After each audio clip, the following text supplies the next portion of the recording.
Konstitusiya və suverenlik ili çərçivəsində rayonumuzda ilin axırına qədər hələ ağac əkmə kampaniyası davam edəcək. Biz hesab edirik ki, bu hava şəraiti imkan verir ki, biz daha çox ağac əkək.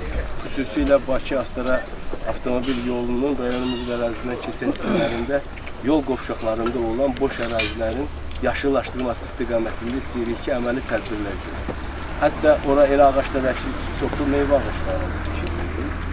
Ancaq belə yaşıl ağaçların, həmişə yaşıl ağaçların əkilməyi də, çinarların və digər ağaçların əkilməyi də elə yenə də meşə təsərrüfatının artırılmasıdır.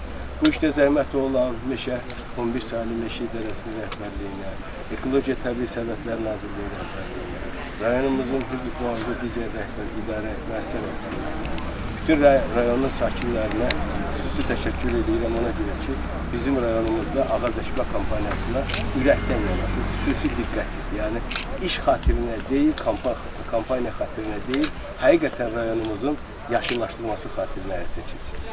Yeri gəlmişkən, hər gün mən bu palıd ağaçlarını, rayonumuzun ərazisində salınmış palıd meşələrini görəndə sadəcə qəlbim iftixar hissi ilə doğur və o həmən bu palıd meşələrini salınır, dünyasını dəyişmiş bütün rəhbərlərin əziz xatirəsini yad edir.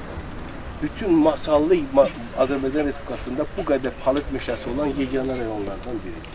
Bizim isə borcumuz bu yaşıllıqları artırmaq, daha da çoxa potensialdır.